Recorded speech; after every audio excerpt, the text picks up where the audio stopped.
जय जगन्नाथ। आज 146 एपिसोड रे आरंभ करिया को जाउछि मो महाकुंभ मेला। महाकुंभ मेला जोटाक 2025 रे आरंभ होगा को जाउछि सेई विषय रे आज जानिबा। महाकुंभ मेला क्यों जगह होछि, केते तारीख रु केते तारीख होछि। महाकुंभ मेला रे डुबन देले बा गंगा जमुना सरस्वती नदी रे डुबकी माइले आम जदि सेठी स्नान करिबा ताले कि पुण्य अर्जन करिबा, कौन तार रहिछि रहस्य से विषय रे जानिबा। एपिसोड 146 नायक सर यूट्यूब चैनल रे आज महाकुंभ मेला विषय। ए महाकुंभ मेला विषय रे कहबा पूर्वरु आमर गोटे पौराणिक कहानी टिके अवतारणा करने को उचित मने करुछि। जेतेबेले राक्षस एवं देवता मानक मध्यरे समुद्र मंथन हैला, से समुद्र मंथन लक्ष्य थिला ये सारा जगतर किछि गोटे मंगल करिवा पाई। से उद्देश्य रे समुद्र मंथन करा जाइथिला देवता एवं राक्षस मानक मध्यरे।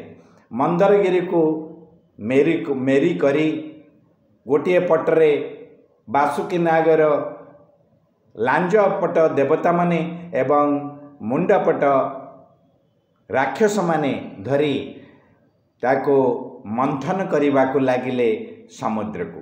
सेई समुद्र रु प्रथमे समुद्र मंथन रे बाहरी थिला हलाहल विष। हलाहल विष जेतेबेले बाहरिला, जेकोसी जिनिस भल जिनस आमे आरंभ करिबा प्रथमे निश्चित भाव रे विघ्न घटिब, विभिन्न प्रकार समस्या उपजिब एवं तार प्रतीक थिला से हलाहल जहर विष। जो विष को पार पाइबा पाई कई चाहू नथिले, किंतु से विष उत्पत्ति हैला परे समस्त देवता एवं राक्षस मानक भितर भाळनी पड़ीगला। कौन करिवे शेष को सेई मंगलमय शिव जे कि समस्तंकर मंगल चिंता करिथांती, से विष को नहीं पान कले एवं से विष को से तांको कंठरे रखी देइथिबारु तांको कंठ विषज्वाला रे नील पड़ी जाइतला एवं सेइथपाई तांको ना ही जाइछि सेई दिन ठारू नीलकंठ। से नीलकंठ होउचंती आमर देवदेव महादेव बा शिव। तापरे आपण माने जानिथिबे अनेक समुद्र मंथनरु अनेक गुड़िए अति मूल्यवान जिनस सब बाहरी थिला, मूल्यवान संपत्ति बाहरी थिला। सेई संपत्ति गुड़िक सब होची उच्चैश्रवा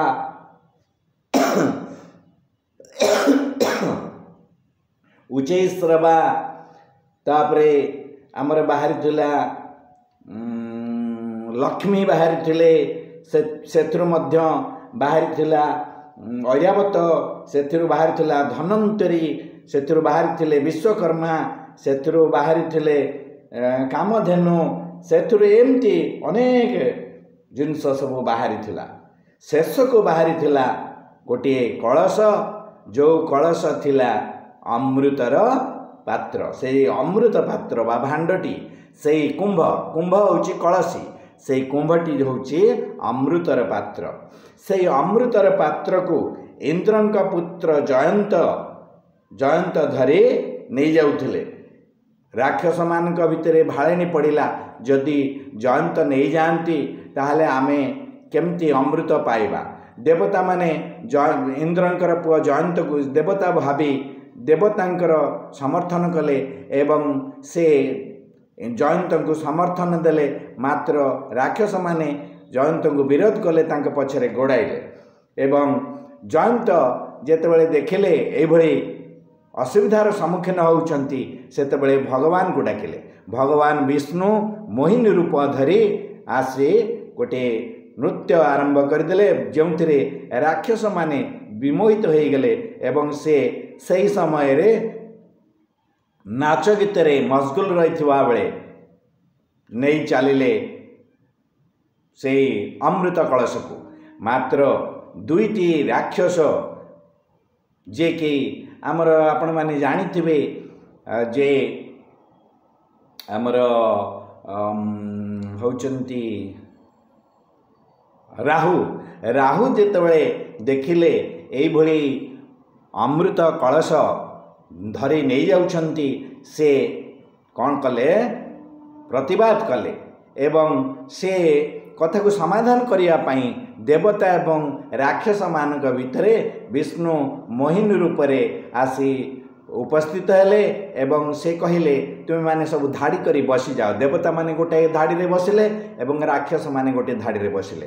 तापरे अमृत कलशरु अमृत बांट करिया पाई किछि किछि जेतेबेले अमृत दान करुथांती सेतेबेले राक्षस माने देखिले जेउ परिमाण रे अमृत देवता मानकु से माने देउछंती सेही परिमाण रे जदि देई चालंती ताहले राक्षस मानक भागरे केबे हेले अमृत पड़िब नाही। तेणु राहु कौन कले जाई छद्म बेशरे जाई पहुँची गले देवता मानक भितर से जस्ट टिके पी देइछंती अमृत तांका हाथ रे जतले देई देइछंती से अमृत पी देइछंती जतले पी देइछंती से अमृत तांको अमर कर देइछि एवं विष्णु एक कथा देखि तांको कौन कले चक्र द्वारा तांको बेक काटी देले एवं से एक कथा पीछंती बोली से साक्षी देइथिले सूर्य आउ चंद्र सेति पई राहु सूर्य एवं चंद्र को ऊपर कोप रखी सूर्य पराग एवं चंद्र ग्रहण जो होची सूर्य को से गिली दउछंती चंद्र को गिली दउछंती एई पौराणिक कहानी आपण माने सुनिथिबे। सेठु सृष्टि हैला राहु केतु। राहु होची मुंड अंश एवं केतु होची तांगर गंडी अंश। तेणु राहु केतु जो आमर नवग्रह अच्छी से राहु केतु होचंती एक अमर अमृत पाइथिबा अमर देवता भली से माने अमर हे गले। एणु से मोहिनी जेतेबेले से अमृत भांड अमृत कलश को धरी जाउथले उड़ी उड़ी जाउथले सेतेबेले चारिटी बिंदु अमृत भारतवर्षर चारिटी जगार पड़ीथिला। गोटे होची प्रयागराज एवं हरिद्वार उज्जयिनी एवं नासिक। प्रयागराज होची गंगा और जमुना सरस्वतीर गंगा जमुना एवं इनविजिबल बा अदृश्य सरस्वतींकर संगम स्थल से प्रयागराज रे प्रति 12 वर्ष रे थरे कुंभ मेला अनुष्ठित होउची एवं सेठी होउची सबुठारु अति पवित्र स्थल। सेठारे आमे आमर पूर्वपुरुष मानकर अस्थि विसर्जन करी जदि आमे गयारे पिंडदान करू एवं ब्राह्मण माननको जदि आमे भोजन दौ पुरी जगन्नाथ निकट रे आसी जगन्नाथ निकट रे एवं जदि आमे जाजपुर दशाश्वमेध घाट रे आमे ब्राह्मण माननको भोजन दान करू पुरी रे भोजन दान करू ताहाले आम पितृपुरुष उद्धार पाई जाती एवं से स्वर्ग को गमन करती बोली आमर पुराण शास्त्र रे वर्णना कराई। से प्रयागराज बा अलाहाबाद से प्रयागराज रे ए वर्ष अनुष्ठित हेबाकु जाउची महाकुंभ मेला।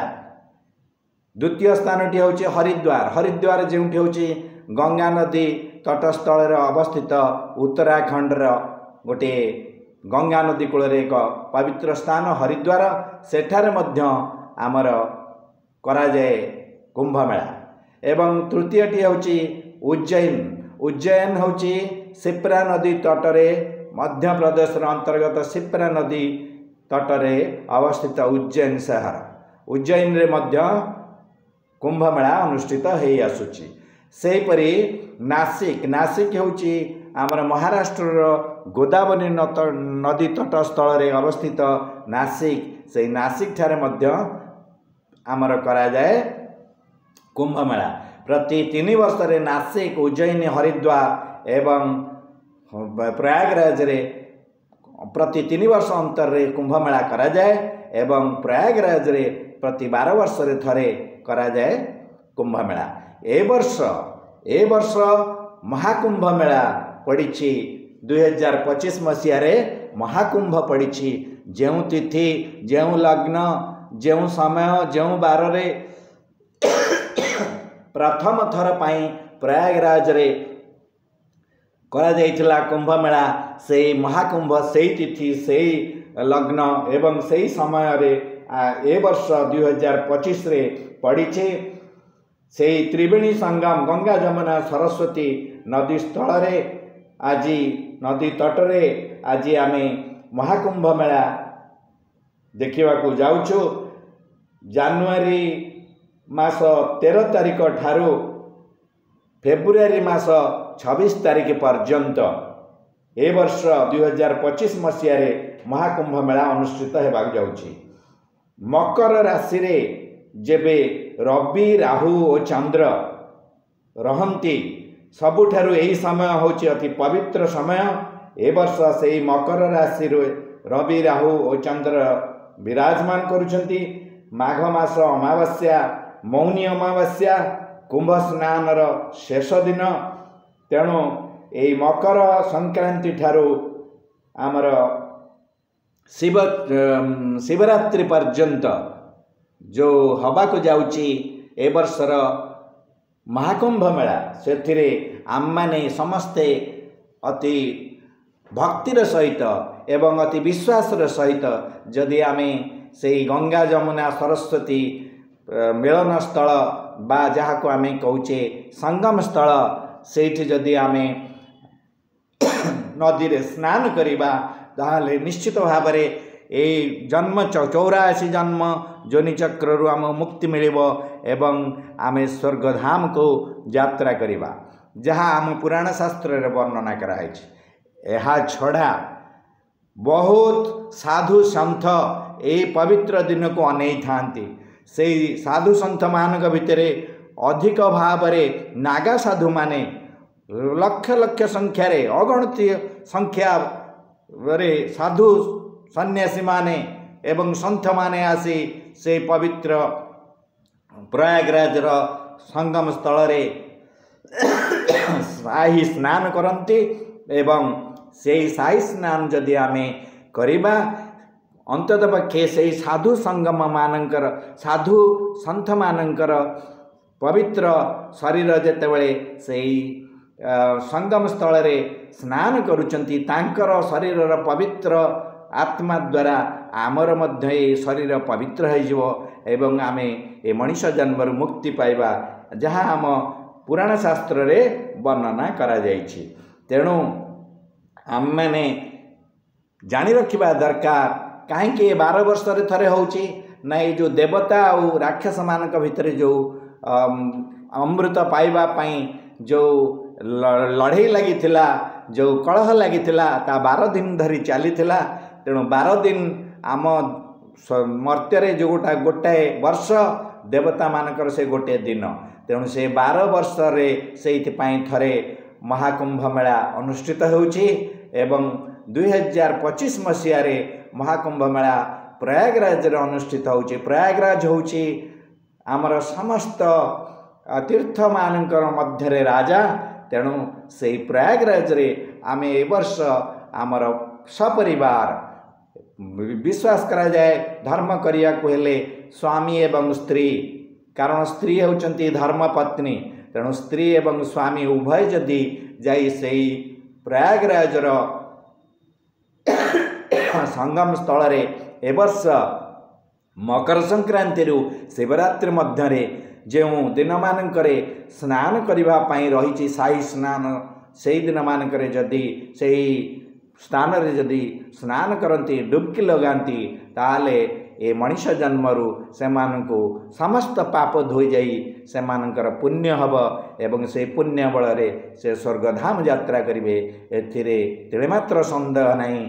जदि आमे हिंदू धर्म को विश्वास करुथाउ जदि ईश्वर को विश्वास करुथाउ एवं जदि प्रकृत रे आम उपरे आमर विश्वास रही ताहले ए महाकुंभ मेला रे आमे माने अंशग्रहण करी निजको एवं भारतर समस्त आत्मा को आमे सद्गति कामना करिबा उद्देश्य रे से महाकुंभ मेला रे जोग देई सेठरे आमे स्नान करिबा एवं सारा विश्वर समस्त अभाव दुख दैन्य जंत्रणा दूर हो प्रार्थना करवा ताहले आम मानव जन्म सार्थक हम बोली मोर विश्वास।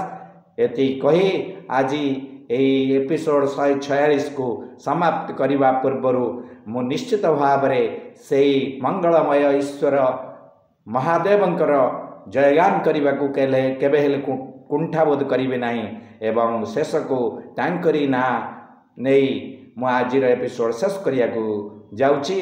हर हर महादेव की जय, हर हर महादेव की जय, हर हर महादेव की जय। महाकुंभ मेला जय, महाकुंभ मेला जय, महाकुंभ मेला जय।